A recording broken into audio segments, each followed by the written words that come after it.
Okay, now 2 Samuel chapter 21.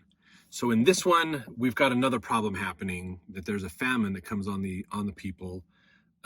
David believes the famine came because of Saul, who smote the Gibeonites, contrary to the oath of Israel.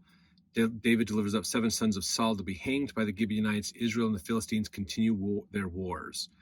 So if you remember, one of the reasons David was not allowed to build the temple is because of the amount of blood on his hands, and that because of his sins, the war would never leave his household. They're still fighting. There's battle. There's civil wars that have happened. There's battles with the enemies. There's all these challenges that are going on during this time of King David, basically. That's really fulfilling that idea of all this bloodshed and problems, basically.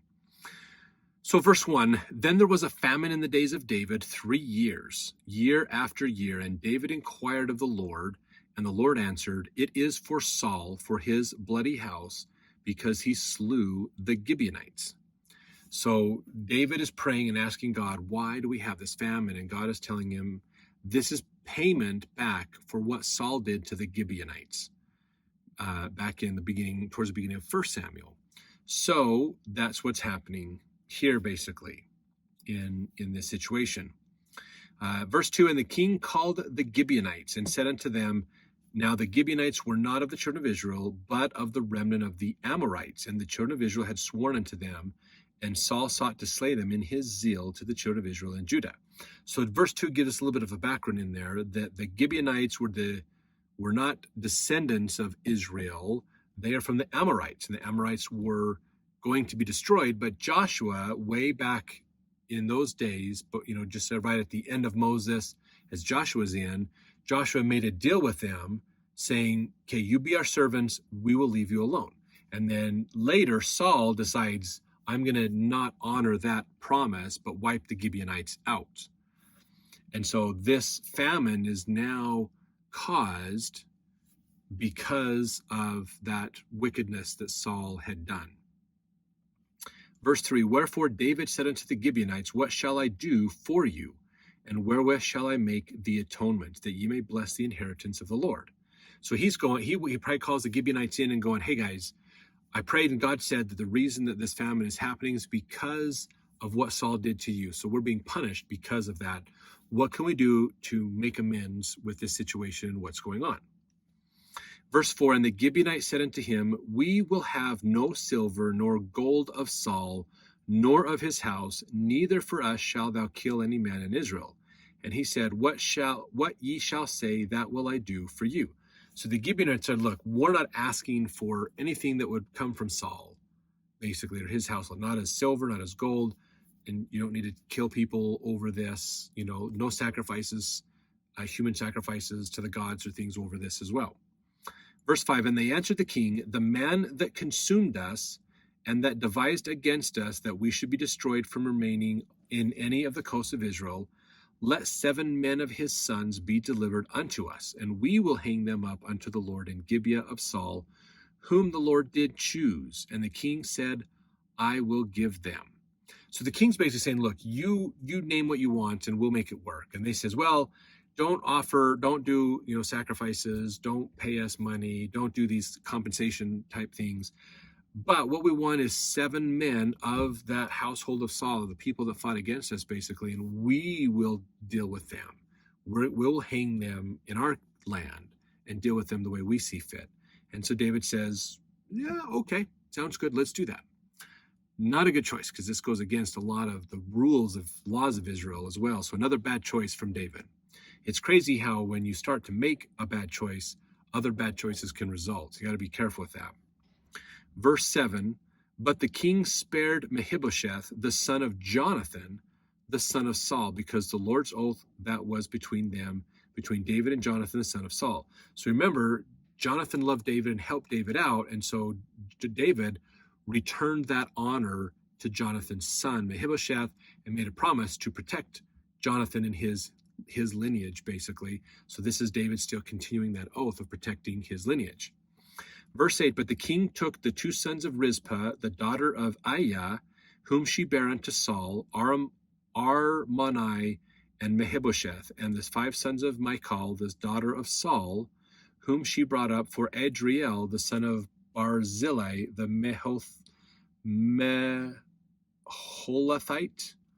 So there's the name Barzillai again that comes up basically. So maybe David had some connection with Saul through him as well, with some marriages. Verse 9, and he delivered them into the hands of the Gibeonites, and they hanged them in the hill before the Lord. And they fell all 7 together and were put to death in the days of harvest, in the first days in the beginning of barley harvest.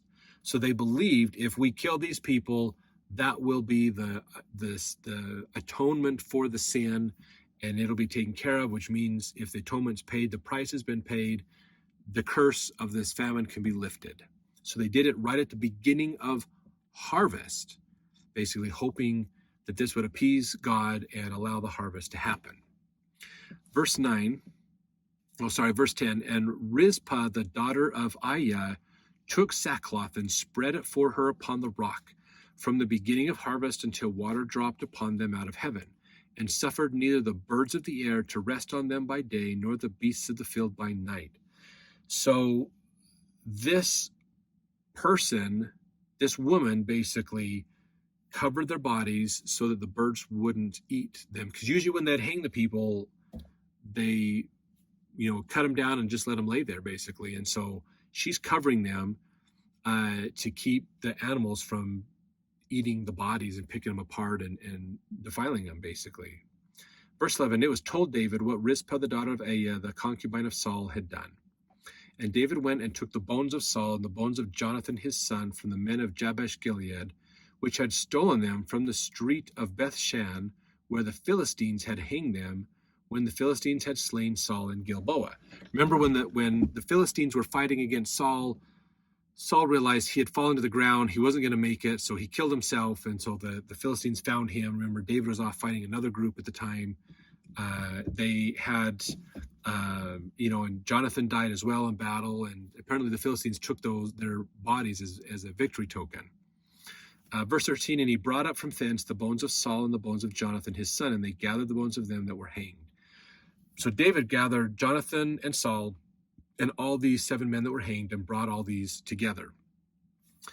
Verse 14, and the bones of Saul and Jonathan his son buried they in the country of Benjamin in Zelah, in the sepulchre of Kish his father. And they performed all that the king commanded, and after that God was entreated for the land. So the famine went away. They had a great harvest that year, probably. Everything worked out really good. Rasmussen, in his book Introduction to the Old Testament, had something interesting to say about this. He says, this terrible episode must have been done in the days of David's spiritual deterioration. The law would have not permitted sons to be put to death for the guilt of a father or a forefather. Deuteronomy 24:16 is explicit on that. See another in Numbers 35:33. It cannot have been a revelation from the Lord that either required or approved this deed done to avenge the Gibeonites, some of whom Saul had slain in spite of the ancient promise of Joshua that they might live in Israel. It is a pathetic picture to envision the innocent mother of innocent sons guarding their bodies from the birds and the beasts. And it is repulsive to read that after all this was done, God was entreated for the land. This is apostate theology, comparable to that of the Canaanite-Baal religions. They really believed if things didn't work out, we offered a sacrifice of a human, and that would appease the gods, and we'd have our harvest or we'd have our things together again. So they're definitely not following the principles of the gospel in these choices, in these decisions. He says here, the text is somewhat corrupted too, and the name Michal must be a mistake for Merab, for it was Merab who married Adriel. If it is indeed Michal, David's wife and Saul's daughter, who is meant, this is a very bitter ending to their relationships as man and wife. So if it's literally Michal, this is a bad situation. If it's not, if it was a misinterpretation, then it's a little different. But again, realize that we're not getting the full story. The Old Testament is not completely perfect and comprehensive in what it's telling us. So hence why Article Faith number 8 says we believe the Bible to be the Word of God as far as it is translated correctly. Because some things aren't translated correctly, as we've seen over the years, or over the chapters we've done this, basically. So that's important. And so we just learned this is a bad situation, not necessarily an ideal situation. They do claim in here that the famine went away. Now, did the famine go away because God said, "Oh yeah, you've killed these people. I'm going to call that an atonement, and we're good with this"?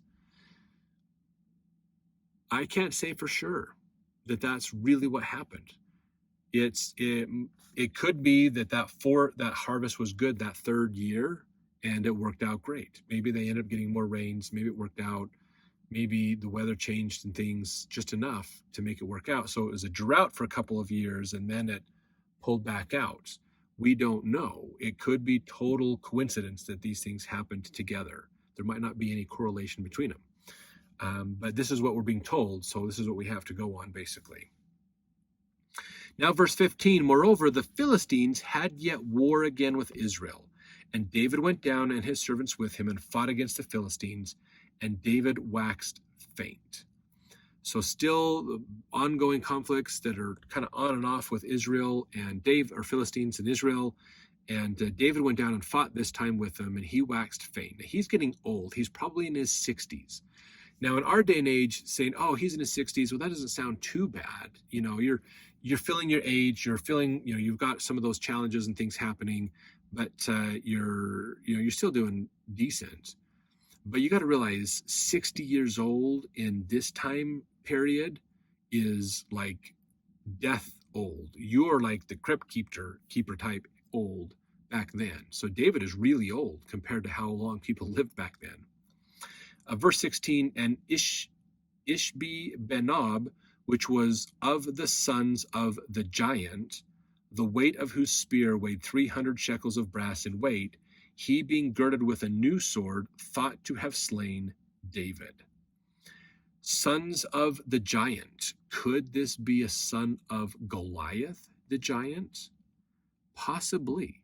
This could be a son of Goliath going, David is old and feeble. I'm going to take advantage of this opportunity and avenge my dad's death. Verse 17, but Abishai, the son of Zeruiah, succored him and smote the Philistine and killed him. Then the men of David sware unto him, saying, Thou shalt go no more out with us to battle, that thou quench not the light of Israel. So David's fighting, he's feeble, he's tired.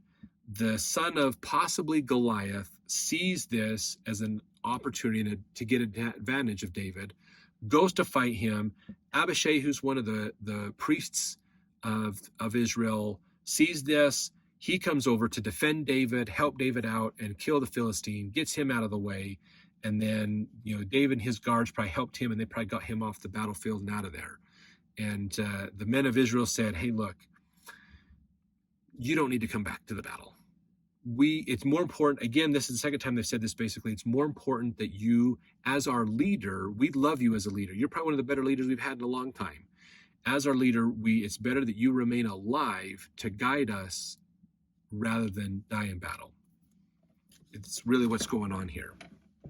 Verse 18, and it came to pass after this that there was again a battle with the Philistines at Gob.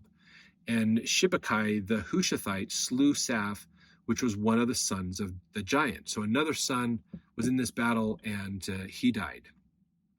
And 19, and there was again a battle in Gob with the Philistines, where Elhanah, the son of Jair Oregim the Bethlehemite, slew the brother of Goliath the Gittite, the staff of whose spear was like a weaver's beam. So Goliath probably comes from a family that was big, really big people. And so they're just saying that as these battles keep going, that the family of Goliath is being wiped out, basically. Verse 20, and there was yet a battle in Gath, where was a man of great stature that had on every hand 6 fingers, and on every foot 6 toes, 24 in number, and he also was born to the giant. So he not only was giant, but he had an extra finger somewhere that he had. So a little bit of a genetic discrepancy or challenge that was in that group of people maybe. But he was there. In verse 21, and when he defied Israel, Jonathan the son of Shimeah, the brother of David, slew him. These 4 were born to the giant in Gath and fell by the hand of David and by the hand of his servants. So this is kind of showing that things the rest of the family of Goliath is being wiped out. Basically, I'm sure they have sworn since Goliath's death that they would avenge against David, and that's not happening, basically. So let's jump into the next chapter to learn more about what happens as this battle is still continuing.